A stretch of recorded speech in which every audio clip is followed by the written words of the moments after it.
Crowds don't always create safety. Sometimes they give bullies an audience. We tell ourselves someone else will step in until the line gets crossed right in front of us. That's how it was at noon in a busy diner. A waitress tried to slide past a table of loudmouths, and one of them hooked a finger in her hem. Fabric tore, cameras came out, and he grinned at the room. "Let's see who stops me." No one moved, no one spoke. Until a voice behind him said, calm and low, "I will." And that's when the world learned there are some lines you just don't cross, especially when Jason Statham's the one watching. Before we continue, if you've been here before, you know what we stand for: stories that remind us that silence in the face of cruelty is still a choice. And if you're new here, welcome. Stick around, because what happens next isn't just about a fight, it's about someone finally standing up when everyone else looked away. It was a little after noon, the kind of busy hour where the air smells like coffee, fried eggs, and frustration. The diner buzzed with conversation, laughter, and the clatter of plates that never seemed to stop. But in one corner, there was a table that wasn't laughing for the right reasons. Three men, the kind you could smell trouble on, sat in the booth near the window, loud enough for everyone to hear. They'd been drinking since breakfast, slamming their mugs on the table and trying to charm the waitress like she was there for entertainment. Her name was Mara, 24. Bright eyes, tired hands. She'd been working double shifts for weeks, saving for her little brother's school tuition. The kind of person who smiled even when life didn't give her a reason to. "Come on, sweetheart," one of the men sneered as she brought their check. "You can smile better than that. Give us the real one." She forced a polite grin. "Here's your bill, sir." "Sir? Oh, I like that," another one chuckled. "Say it again." Mara didn't. She just placed the slip on the table and stepped back. But as she turned to leave, one of them reached out a sharp tug, and the sound came. "Ah-rah-rah-rip." Fabric tearing, gasps, laughter. Her skirt tore right along the seam, the kind of sound that cuts through every other noise in a room. For a moment, no one moved, the kind of silence that feels heavy with disbelief. The man who done it leaned back in his seat, grinning like he'd just won something. "Oops," he said, mock innocence dripping off his voice. "Guess that's what happens when you walk away from a conversation." Mara froze. Her face flushed red, her hands gripping the edge of her apron, trying to cover what she could. People stared, phones out, some even smirking like it was just another internet moment waiting to happen. "Let's see who stops me," the man said, raising his voice for everyone to hear. He laughed again, a mean, ugly laugh. And that's when the sound of a chair, scraping across the floor, cut through the room. Jason Statham had been sitting 2 tables away, halfway through his black coffee. No cameras, no entourage, just him, jeans, black jacket, quiet presence. He'd watched the whole thing happen, jaw tightening with every second of cruelty. He stood slowly, calmly. Mara saw him first. Her eyes widened, not because she recognized him, but because of what she saw in his face. It wasn't anger, not yet. It was stillness, the kind that comes right before a storm. Jason set his mug down, took one step forward, then another. Every footfall made the men's laughter falter a little more. The one in the middle, the one who'd done it, turned, trying to puff his chest. "What? You got something to say, Baldy?"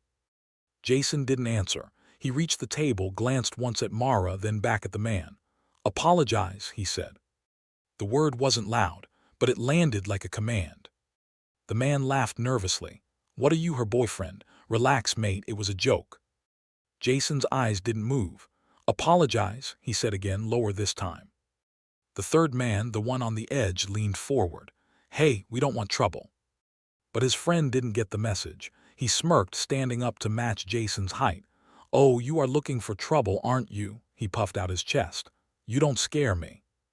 Jason tilted his head slightly, studying him, not with rage but with surgical calm. "You should be scared of yourself," he said quietly, "because you're about to regret what you just did." The man scoffed. "Yeah, you gonna hit me in front of everyone?" Jason stepped closer, their faces inches apart. "No," he said. "I'm going to give you one last chance to do the right thing before I make sure you can't do the wrong one again." The diner had gone dead silent now. Even the fry cook in the back had stopped clattering pans. The bully laughed again, pushing Jason's shoulder. You think you can tell me what to do?" Jason didn't move. He just looked down at the hand that touched him, then back up. The next few seconds happened fast. Jason's hand shot up, grabbed the man's wrist, and twisted. A pop echoed through the diner. The man screamed, dropping to his knees, his mug crashing to the floor. Jason didn't say a word.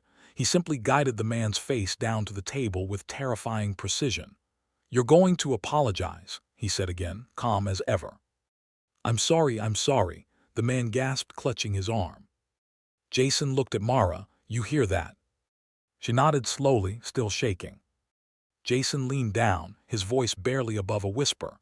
"Now say it like you mean it." The man choked out, "I'm sorry, ma'am, I didn't mean." Jason tightened his grip slightly. "You did mean it," he interrupted. "That's why you're sorry now." He released the man and stepped back. "Get out." The three of them stumbled toward the door, one clutching his arm, the others avoiding eye contact. But before they reached the exit, Jason called out, "Hey." They turned. "Leave your phones." They hesitated. Jason's tone didn't change. "Now." They dropped their phones on the counter, shame written all over their faces, then pushed through the door and vanished into the street. The diner was still silent. Mara stood frozen, hands still gripping her apron. Jason turned to her, his expression softening instantly. "You okay?" She nodded faintly. "Why, yeah, her voice cracked. "Thank you." Jason gave a small nod. "You did nothing wrong." A man at one of the booths finally spoke. "Hey, that was..." Jason cut him off gently. "That was late." The man frowned. "What?" "You all watched it happen," Jason said, looking around. "You all saw it and waited for someone else to stand up. Don't clap for me. Just don't be them next time." The weight of his words lingered as he walked back to his table, picked up his coffee, and finished it in silence. Mara excused herself, heading to the back room, trembling as adrenaline wore off. But before she disappeared, she glanced over her shoulder. Jason was still there, not looking for thanks, not waiting for praise, just still. When she came out again, her skirt mended with safety pins and a longer apron tied around her waist, he was gone.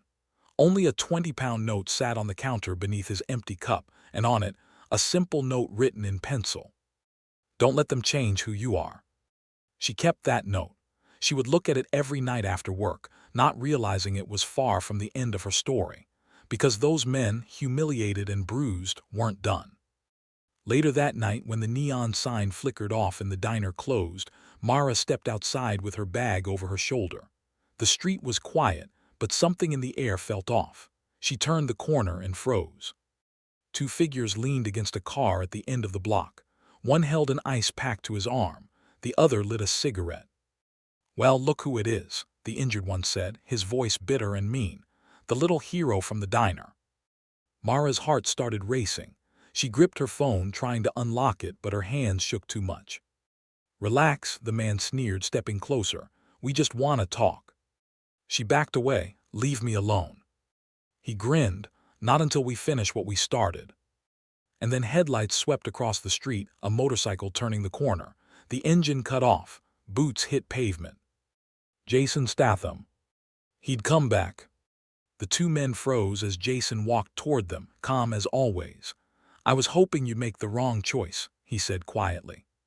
The taller one stammered. "We're not doing anything, man, we were just..." Jason moved before he could finish. One step, a punch to the gut. The man folded over instantly, gasping for air. The other tried to swing, but Jason caught his wrist, the same one he'd dislocated earlier, and twisted again. The man screamed. Jason shoved him against the car. "You ever go near her again," he said, low and deadly, "and you won't walk away next time." They nodded, terrified. Jason let go and turned to Mara. "You should call the police." She shook her head. "They won't do anything, they never do." Jason sighed, looking down the street. "Then I will." He stayed with her until a patrol car arrived, made sure she gave her statement, and left without giving his name. By the time Mara went home that night, her hands were still shaking, not from fear this time, but from the realization that for once, someone had stopped them. What she didn't know yet was that the men she'd faced weren't just random drunks. They belonged to a local gang, one that didn't like being embarrassed. And the next time they came looking for trouble, it wouldn't just be her they found. Because Jason Statham had made an enemy without knowing it, and soon the fight wouldn't stay in the diner. It was coming to his doorstep. The night after the alley incident didn't bring Jason peace. It rarely did. He wasn't the kind of man who went home and forgot things, not after seeing someone humiliated in public, not after watching people freeze because fear was easier than doing what was right. He lay awake in his small flat overlooking the quiet part of the city, the hum of London's traffic faint in the distance. His phone sat on the nightstand, dark and silent, but his mind was. He could still see Mara's face, scared, trembling, and the sound of that rip echoing in his head. He'd seen men like those before, too many times, loud when they felt strong, silent when they met resistance, and every time Jason wondered how many people it took walking away before someone finally decided not to. By morning, he'd made a decision. He got up before sunrise, pulled on a hoodie and jeans, and rode his motorcycle back to the diner. The owner, an older man named Frank, was setting up inside when Jason walked in. "Morning," Jason said quietly. Frank looked up startled, then sighed in relief. "You're the bloke from yesterday, yeah, the one who..." Jason nodded once. "How's Mara?" Frank rubbed the back of his neck. "Shaken. She came in early to help prep, but she's been quiet." Jason's jaw tightened. "She shouldn't even be here." "She insisted," Frank said softly. "Said she needed to prove she wasn't scared." Jason glanced toward the kitchen, where he could just make out Mara wiping down a counter. Her hair was tied back, sleeves rolled up, the picture of composure if you didn't look close enough to see her shaking hands. He didn't approach her right away. Instead, he sat at the same booth as before and ordered a coffee. When she finally noticed him, she froze mid-step, then walked over hesitantly. "Morning," she said quietly. "Morning," Jason replied. "Rough night." She tried to smile. "I've had worse." He studied her face for a moment. "They won't come back." She looked away. "You can't know that." Jason's tone softened. "I can promise it." She hesitated, then nodded, grateful but still uneasy. "I don't know why you helped me," she whispered. "Most people wouldn't have." Jason stirred his coffee. "Most people wait for permission to care. I don't." Her eyes glistened for a second, before she quickly turned away to take another order.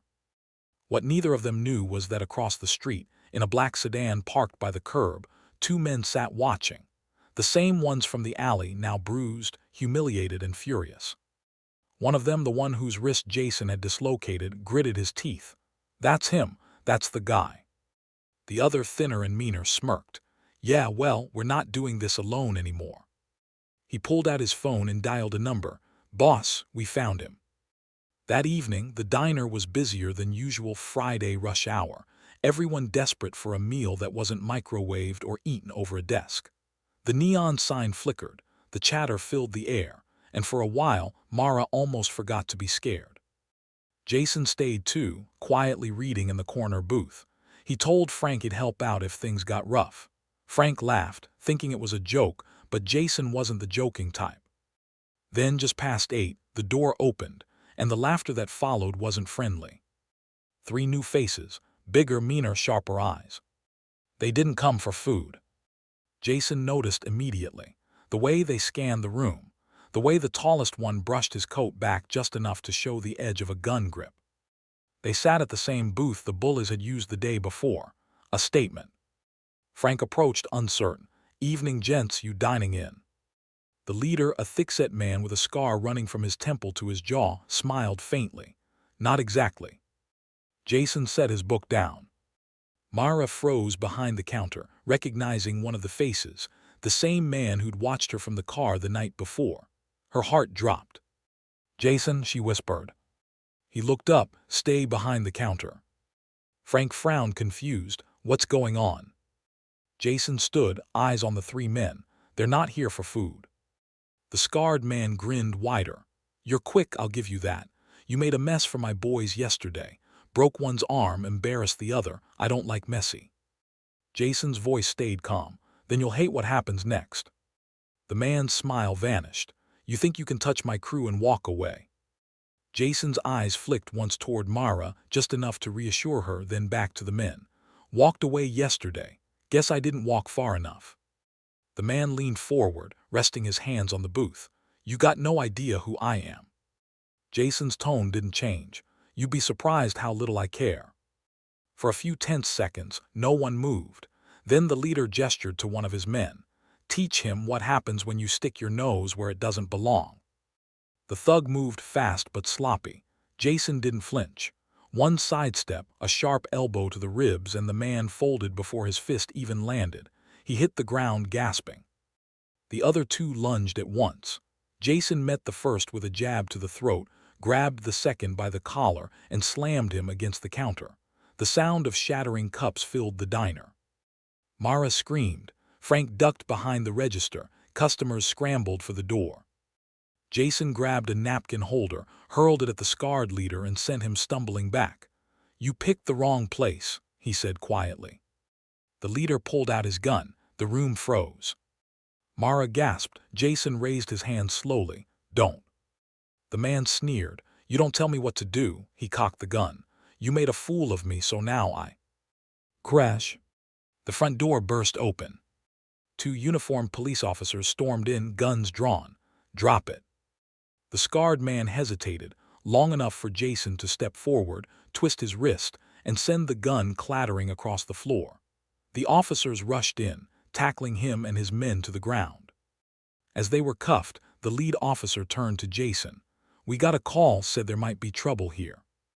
Jason nodded toward Mara, who stood trembling behind the counter. She called. Mara blinked in shock.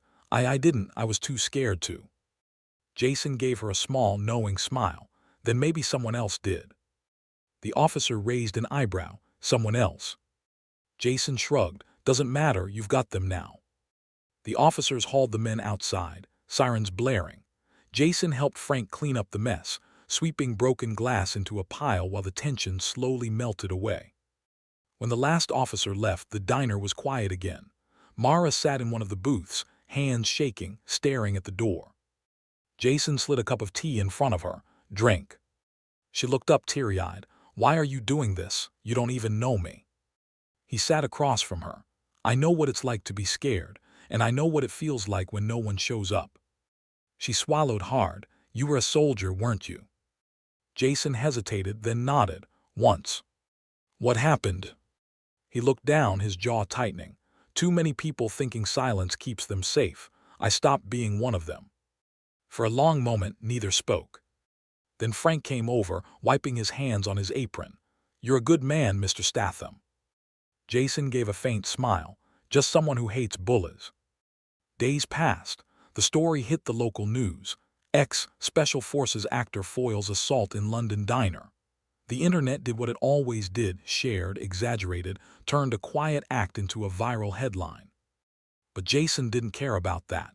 He stayed away from interviews, ignored the calls, and kept living quietly. Until one night a small envelope arrived at his flat. No name, no address, just a folded napkin inside. On it, written in familiar handwriting. You didn't just stop them, you reminded me people still can. M.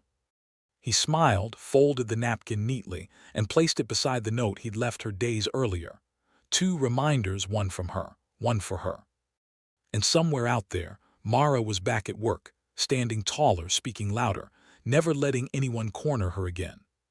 Because sometimes, all it takes to change how the world looks at cruelty is for one person to refuse to look away. And for those bullies who thought they could rip apart someone's dignity, well, they learned the hard way that Jason Statham doesn't just act tough on screen. He is what happens when the right person finally decides enough is enough.